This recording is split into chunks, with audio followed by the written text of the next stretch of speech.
Прошедшую в Киеве 25 и 26 апреля встречу можно смело назвать уникальным событием для нашего региона.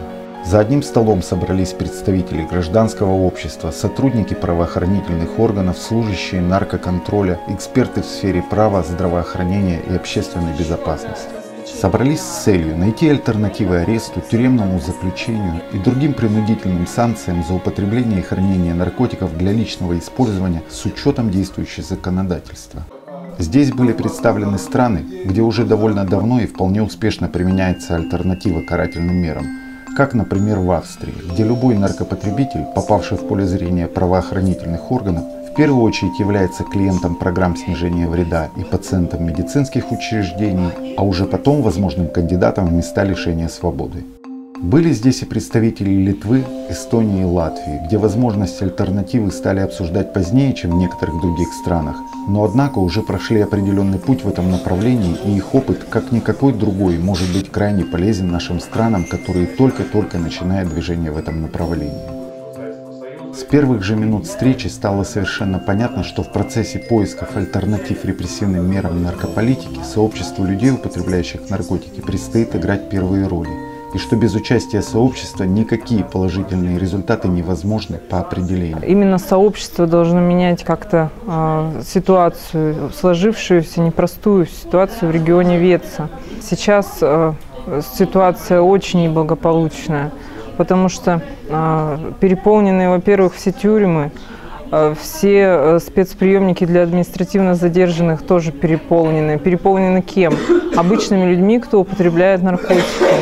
Он даже не сбывает их, а просто употребляет в своих собственных целях, потому что это его жизненная необходимость.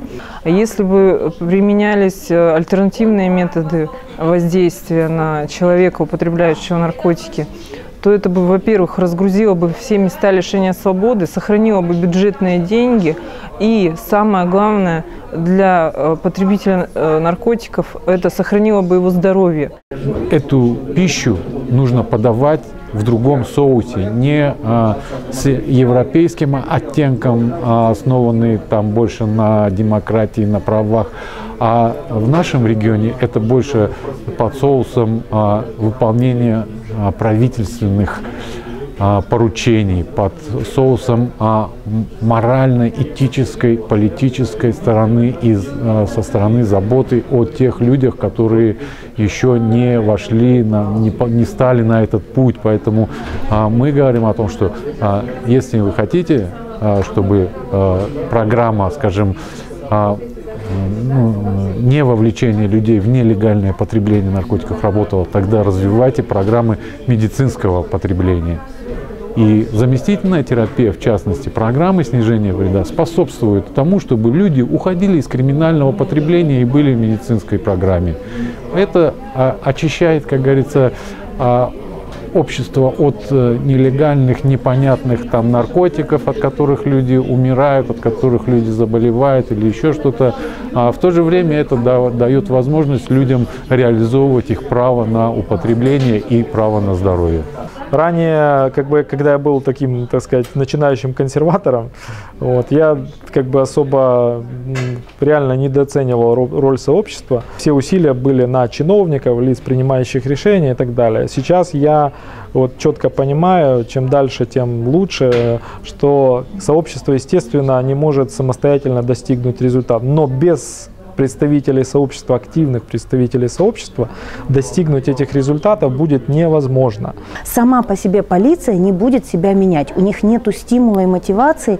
Ни полиция, ни системы не меняются без нашего воздействия. Встреча здесь сейчас была важна тем, что мы немножечко сфокусировали, на что в наркополитике мы можем повлиять, что хоть немножечко, один шажочек поменять, пускай это будут дозы, пускай это будет процедура задержания, алгоритмы перенаправления, участие полицейских в профилактике передозировок. То есть какие-то простые вещи, но в каждой стране ребята задумались о технологиях, а полицейские услышали, что нет ничего страшного, если перестать бегать за потребителем наркотиков.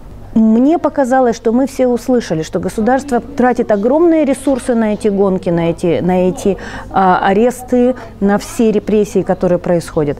А как эффект получает ничего. Получает минимум доступа к здоровью и социальные проблемы, максимальные социальные проблемы. Почему прагматический подход работает по-другому, чем в наших странах привычно? Почему государству и самим полицейским выгодно беречь жизни и помогать потребителям наркотиков? И вот эти аргументы – это то, чего у нас сейчас не хватает, и нам надо будет это сделать. Для меня главный результат, который будет после всего этого, после всех этих бешеных, там, я не знаю, мероприятий, это то, что народ, который будет попадаться в полицию, он не будет сидеть за свою дозу для того, чтобы вылечиться, чтобы снять себе ломки, он не будет за это сидеть. Он просто пойдет в программу заместительной терапии, для того, чтобы поддержать себя, во-первых, а во-вторых, чтобы у него был шанс не сидеть в тюрьме.